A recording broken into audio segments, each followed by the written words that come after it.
नमस्कार।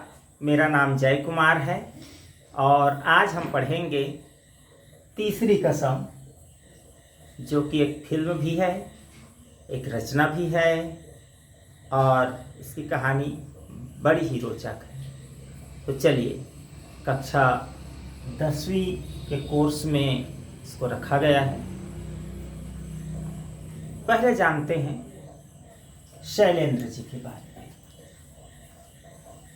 शैलेंद्र जी एक गीतकार हुए। फिल्म जगत में काफ़ी नाम हुआ उनका, किंतु वो सरल हृदय के व्यक्ति थे, हृदयवान व्यक्ति, आदर्शवादी, कला के संबंध में कोई समझौता नहीं करने वाले, भावना के क्षेत्र में कोई समझौता नहीं करने वाले गीतकार हुए। और उनके गीतों में भाव प्रधान गीत हैं उनके, और बड़े ही सरल शब्द। ऐसा लगता है कि उनके गीतों में भाव जो है जीवंत हो उठ रहा है। अब इसी प्रकार वो करीब 20-25 साल तक गीत लिखते रहे फिल्म जगत के लिए। बड़ी बड़ी प्रसिद्ध फिल्मों के लिए गीत लिखे और ऐसे करते करते एक दिन वो फणीश्वर नाथ रेणु जी की एक कहानी है, तीसरी कसम, जो हम पढ़ने जा रहे हैं। तीसरी कसम उर्फ मारे गए गुलफाम। ये फणीश्वर नाथ रेणु जी, जो कि बिहार के कवि हुए, पूर्णिया जिला उनका क्षेत्र रहा। उनकी रचना को पढ़े तो इतने अभिभूत हो गए कि क्यों ना इसमें फिल्म बनाए, और फिल्म बनाने के लिए तैयार हो गए। अब जरा गौर करिए, फणीश्वर नाथ रेणु की रचना पढ़कर बढ़िया प्रसन्न हो गए, फिल्म बनाने के लिए सोच लिए, ठीक है। लेकिन शैलेंद्र जी कोई निर्माता नहीं थे। शैलेंद्र जी जो है इस फिल्म के निर्माता हुए, लेकिन शैलेंद्र जी जो है वो तो गीतकार है, गीतकार। अब गीतकार फिल्म बनाए कैसे? फिल्म बनाने का उनको कोई अनुभव नहीं, लेकिन दिल इतना आ गया, इतना ठान लिया उन्होंने कि फिल्म बना कर रहेंगे। और वो कोई ऐसे ही काम चलो फिल्म बनाना नहीं चाहते थे, बड़े ही प्रसिद्ध फिल्म बनाना चाहते थे। वो जो रचना है उनके दिल को छू गई थी। तो चलिए अब शुरू करते हैं फिल्म का सफर। तो फिल्म में क्या क्या चाहिए? तो स्वाभाविक सी बात है, यहाँ देख सकते हैं निर्माता चाहिए। तो निर्माता वो खुद बने, पैसा लगाएंगे, लेकिन अब उनके पास उतनी पैसा नहीं है, क्योंकि वो कोई व्यावसायिक गीतकार, व्यावसायिक तो कह सकते हैं, फिल्म के लिए गीत लिख रहे थे, पैसा ले रहे थे, लेकिन शुद्ध व्यावसायिक नहीं थे कि पैसा के लिए गीत कुछ भी लिख दें, ऐसा नहीं। तो बहुत इतने रुपये पैसे तो नहीं थे, कम थे, लेकिन चलो ठीक है बनाएंगे। अब संगीतकार शंकर जयकिशन तैयार हो गए। अब नायक राज कपूर को लेने के लिए ठाना उन्होंने, और नायिका वहीदा रहमान को, गायक मुकेश जी भी तैयार हो गए। तो चलिए अब चलते हैं, जरा थोड़ा से हम जानते हैं शैलेंद्र के बारे में और कैसे आदर्शवादी गीतकार थे। उसके बाद नायक नायिका की ओर बढ़ेंगे। तो श्री 420 फिल्म है, बड़ा ही प्रसिद्ध फिल्म है, उसके गीत है, आप भी सुने होंगे। प्यार हुआ इकरार हुआ, प्यार से फिर क्यों डरता है दिल। ये और कई विज्ञापन वालों ने भी इसका उपयोग किया। तो इस फिल्म के इस गीत का एक अंतरा है, रातें दसों दिशाओं से, ये एक अंतरा है। इस पर संगीतकार जो है जयकिशन जी जो हैं वो अड़ गए कि बोले देखिए शैलेंद्र जी, आपका जो गीत है बहुत अच्छा है, बहुत सुंदर है, लेकिन दर्शक जो हैं 10 दिशाएं नहीं समझते। दर्शक तो 4 दिशाएं ही समझते हैं। अब अति उच्च स्तरीय दर्शक को छोड़ दें तो जन सामान्य तो 4 दिशाओं को ही समझते हैं। तो ये गीत जम नहीं रहा है।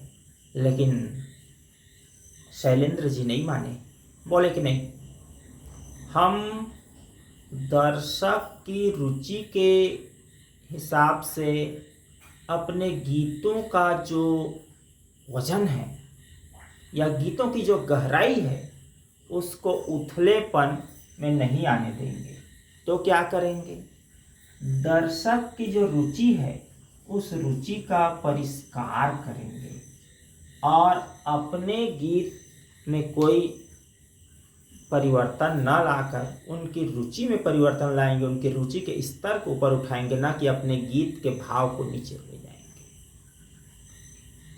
शंकर जय किशन जी बोले थे, दो लोग हैं तो शंकर अलग है, जय किशन अलग, दोनों की जोड़ी मिलाकर संगीतकार हैं। तो तैयार हो गए, ठीक है। बाद में दर्शकों ने खूब सराहा। इसी प्रकार उन्होंने बड़े प्रसिद्ध गीत लिखे, जैसे मेरा जूता है जापानी, ये पतलून इंग्लिस्तानी। आज भी स्कूलों में, कॉलेजों में और कई समारोह में इस गीत का उपयोग करते हैं लोग नृत्य वगैरह करने के लिए। तो चलिए अब हम चलते हैं, हीरो किसको बनाए, नायक किसको बनाए उस पर। तो शैलेंद्र जी कहते हैं कि सबसे प्रसिद्ध है जो हो उसको बनाएंगे, क्योंकि फिल्म कोई सामान्य फिल्म बनाने नहीं जा रहे हैं। बोले ठीक है, कौन थे सबसे प्रसिद्ध? तो एशिया के शोमैन के रूप में जाने जाते थे राज कपूर जी। केवल भारत के प्रसिद्ध सुपरस्टार नहीं, एशिया के, यानी उस समय उनका डंका बजता था, उनसे बड़ा कोई हीरो था नहीं। ऐसा लोगों का कहना था कि जिस फिल्म में राज कपूर जी अभिनय, जिस फिल्म का अभिनय राज कपूर जी करते हैं, वो फिल्म चलेगी ही चलेगी, सुपर हिट होने में उसको कोई रोक नहीं सकता। फिल्म की कहानी क्या है, फिल्म में है क्या, ये सब को न देखते हुए राज कपूर को देखने के लिए दर्शक लोग आते थे। कहते हैं कि उस समय हर शुक्रवार को कोई न कोई फिल्म निकलता था, और राज कपूर का जिस दिन फिल्म निकलता उस दिन दूसरे लोग फिल्म नहीं निकालते। तो राज कपूर जी को लेने के लिए ठाने। अब राज कपूर को लेने के लिए ठाने, राज कपूर जी शैलेंद्र जी के दोस्त भी थे, तो क्योंकि उनके लिए, उनके फिल्मों के लिए गीत भी लिखा करते थे, तो दोस्ती थी दोनों। तो बोले कि ठीक। और राज कपूर जी उस समय और ज़्यादा प्रसिद्ध हुए थे, क्योंकि उनके कहना चाहिए अजंता फिल्म काफ़ी चली थी और इसलिए वो बड़े प्रसिद्ध हुए थे। और उस समय उनके पास चार और फिल्मों का, एक तो मेरा नाम जोकर जो बहुत प्रसिद्ध है, और मैं और मेरा दोस्त, सत्यम शिवम सुंदरम, और इस तरह के कहना चाहिए संगम, इस तरह के फिल्म। संगम की सफलता के बाद मेरा नाम जोकर, अजंता और मैं और मेरा दोस्त सत्यम शिवम सुंदरम वगैरह और उन्होंने बनाने के लिए निश्चित कर लिए थे, ठान लिए थे। तो बड़े व्यस्त थे, लेकिन अपने दोस्त शैलेंद्र जी की बात को नहीं टाल सकते थे। तो उन्होंने कहा कि ठीक, बनाऊंगा आपके लिए फिल्म, आपकी फिल्मों में काम करूंगा। तो बड़े प्रसन्न हुए और प्रसन्नता का ठिकाना ना रहा। लेकिन राज कपूर ने एक शर्त रख दी। तो शैलेंद्र जी बोले क्या शर्त? तो बोले देखिए, पूरी जो फिल्म है उसकी मेहनताना पारिश्रमिक मैं अग्रिम में लूंगा, एडवांस में लूंगा। इतना सुनते ही शैलेंद्र जी मुरझा गए, बिल्कुल ही जैसे सूखी हुई डाली की तरह मुरझा गए। अब क्या करें, क्या करें? थोड़ी ही देर में राज कपूर ने कहा कि जरा ये भी तो पूछ लो कि मैं पूरे फिल्म का जो फीस है, मेहनताना है, वो कितना लूँगा। तो थोड़ी सी आशा की चिंगारी जगी शैलेंद्र जी में और बोले कितना? तो बोले लाओ मेरा 1 रुपया निकालो। तो जितना दुखी हुए थे, जितना मुरझा गए थे शैलेंद्र जी, उससे ज़्यादा ही खिल गए। अब सोचने लगे अब तो इस फिल्म को बेहतरीन बनने से कोई नहीं रोक सकता। और इस तरह से राज कपूर जी तय हो गए। अब राज कपूर जी के बाद अब सोचे कि फिल्म में नायिका किसको रखें, तो नायिका रखते हैं वहीदा रहमान को, क्योंकि वहीदा रहमान उस समय श्रेष्ठ अभिनेत्री के रूप में लोकप्रिय हो गई थी। श्रेष्ठ उनके लिए भी उस समय के हिसाब से देखें तो छोटा लग रहा है, सर्वश्रेष्ठ कहें तो कोई अतिशयोक्ति नहीं है। अब वो भी तैयार हो गई। उसका दूसरा एक कारण ये भी था कि राज कपूर चूंकि नायक के रूप में काम कर रहे थे, इसलिए उनको कोई समस्या नहीं हुई वहीदा रहमान जी को। शंकर जयकिशन जी ये संगीतकार के रूप में उन लोग अपनी स्वीकृति दे दी उन लोगों ने, और संगीतकार के रूप में आ गए।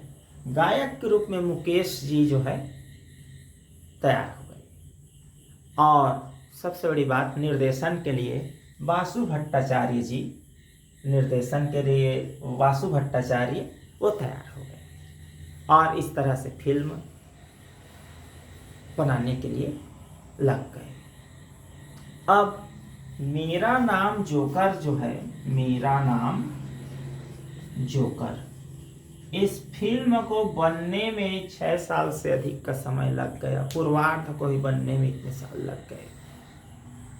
और पहले ही बता दिए थे, राज कपूर जी ने बता दिया कि भाई मेरे और 4 फिल्म हैं, तो मैं समय निकाल कर आपकी फिल्म के लिए समय दूंगा, ऐसे ही लगातार तो नहीं दे सकता करके।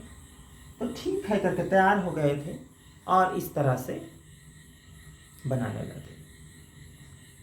अब आगे क्या होता है कि ये बनाने लगे तो फिल्म बनकर तो तैयार हो गई 1966 में। लेकिन इससे पहले की जो कुछ कथा कहानी है जो बड़े ही रुचिकर है, इंटरेस्टिंग है, उनको थोड़ा जानते हैं। तो ये पहली और अंतिम फिल्म है शैलेंद्र जी के निर्माता के रूप में। तो पहली और अंतिम क्यों? क्योंकि इससे पहले गीतकार थे, इसके बाद भी गीतकार रहे। फिल्म चली नहीं, फिल्म बनकर तैयार हो गई 1966 में। फिल्म को रिलीज किए और फिल्म कब पर्दों में लगी और कब निकल गई इसका पता ही नहीं चला। क्यों? क्योंकि अच्छे जो सिनेमा जगत के लोग थे, उन लोग पूर्णतः व्यावसायिक थे। वो तो जो फिल्म पर्दे पर चले उसको लेना चाहते थे, और इन लोगों को पूरा उसमें संदेह था कि ये फिल्म चलेगी नहीं, इसलिए थिएटर वाले लेते नहीं थे, वितरक वाले बेचने के लिए, फिल्म को दर्शकों को बेचने के लिए तैयार नहीं होते थे। इस बात का अंदाज़ा ऐसा नहीं कि राज कपूर को और शैलेंद्र जी को ना हो, शैलेंद्र जी को थोड़ा बहुत नहीं था, लेकिन राज कपूर जी ने चेताया कि आप इस फिल्म को शुद्ध रूप से कलात्मक फिल्म बना रहे हो और दर्शकों की रुचि एकदम कलात्मक फिल्म में, आर्ट फिल्म में अत्यधिक दर्शक नहीं मिलेंगे। समझदार लोगों के लिए ठीक है, उच्च ग्रहणशील लोगों के लिए ठीक है, लेकिन सामान्य जन के लिए ठीक नहीं है। इसमें मसाला डालो, कुछ मार धाड़, कुछ काल्पनिक, कुछ मसाला। तो शैलेंद्र जी ने मना कर दिया, नहीं, मैं रचना के प्रति अन्याय नहीं कर सकता, यह फिल्म रचना के प्रति न्याय का फिल्म है। तो ठीक, और ऐसे ही कई लोगों ने कहा, लेकिन बोले कि हम उसके साहित्य के साथ, साहित्य सृजन के साथ खिलवाड़ नहीं कर सकते। तो फिल्म तो बेहतरीन बनी, ऐसा कहने लगे लोग कि फिल्म नहीं है, मानो सेल्यूलाइट पर लिखी हुई कविता है। आप फिल्म नहीं देख रहे हो, मतलब कविता को पर्दे पर आप खुद जी रहे हो, ऐसी फिल्म बनी। लेकिन कम दर्शक देखे। फिल्म के प्रति न्याय तो हुआ, लेकिन फिल्म चली नहीं। लेकिन इस फिल्म को कई पुरस्कार मिले, और कई पुरस्कारों में देखते हैं कौन कौन सा। उस समय के हिसाब से बहुत बड़ा पुरस्कार है, सबसे बड़ा पुरस्कार कह सकते हैं, राष्ट्रपति स्वर्ण पदक। राष्ट्रपति स्वर्ण पदक इस फिल्म को दिया गया। बंगाल फिल्म एसोसिएशन की ओर से इनको पुरस्कृत किया गया। और मास्को फिल्म फेस्टिवल द्वारा इसको पुरस्कृत किया गया। इसके अतिरिक्त भी और कई पुरस्कार मिले। ये बंगाल फिल्म कह रहा था, वो है बंगाल फिल्म जर्नलिस्ट एसोसिएशन द्वारा उनको सर्वश्रेष्ठ फिल्म का पुरस्कार दिया गया था। तो फिल्म तो बेहतरीन फिल्म है, दिल को छू लेने वाली फिल्म है। अब इसमें फिल्म के भीतर कुछ चलते हैं, क्यों बेहतरीन फिल्म है, क्यों दिल को छू लेने वाली फिल्म है, उसके विषय वस्तु की ओर थोड़ा सा चलते हैं। राज कपूर हीरो का नाम है यहाँ हीरामन, हीरोइन है वहीदा रहमान, जिनका नाम है हीराबाई। नाम से ही आप समझ गए होंगे कि यह लोक कला से, लोक तत्व से युक्त फिल्म है। तो लोक कला और लोक तत्व से युक्त फिल्म का अर्थ है सीधा सीधा लोगों के हृदय में पहुंचना। अब पहुंचे।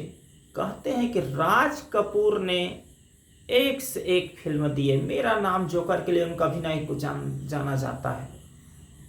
इसी तरह से जागते रहो के लिए तो ऐसा कहते हैं कि मानो राज कपूर के जीवन के सच्ची घटना हो, वो अभिनय ना हो, ऐसा कहते हैं। उनसे भी अधिक बेहतरीन अभिनय उन्होंने हीरामन के रूप में किया तीसरी किस्म फिल्म में।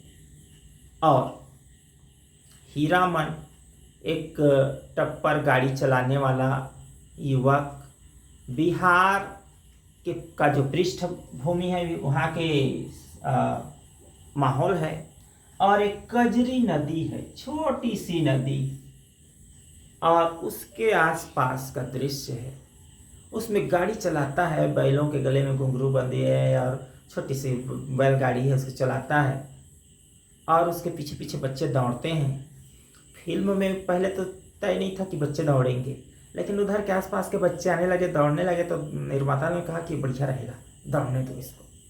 और हीराबाई को देखकर मोहित हो जाता है, और दोनों के प्रेम। और देखिए, डायलॉग बोलना नहीं पड़ता, गाना में राज कपूर माने हीरामन जो है अपनी बात कहता है, तो वहीदा रहमान को बोलकर उसका उत्तर देना नहीं पड़ता। यानी जो हीराबाई है उसको, वो तो केवल आँखों ही आँखों में उत्तर दे देती है। और आँखों ही आँखों में दिया गया जो उत्तर है, वो बोल कर दिया गया उत्तर से ज़्यादा स्पष्ट है, ज़्यादा असरकारक है। राज कपूर कहते हैं हीरामन के रूप में वहीदा रहमान यानी हीराबाई को कि समझती हो ना मन, तो उतने में वो हीराबाई समझ जाती है, अपनी बात कह देती है। और बढ़िया बढ़िया गीत हैं। चलत मुसाफिर मोह लियो रे पिंजरे वाली मुनिया। होली के समय आज भी चाहे छत्तीसगढ़ हो, मध्य प्रदेश हो, बिहार हो, उड़ीसा हो, कि उत्तर प्रदेश हो, कहीं ना कहीं इस गीत का थोड़ा थोड़ा भाग आ जाता है। इसी प्रकार से उस फिल्म का गीत है लाली लाली डोलिया में लाली रे दुल्हनिया, ये सब, और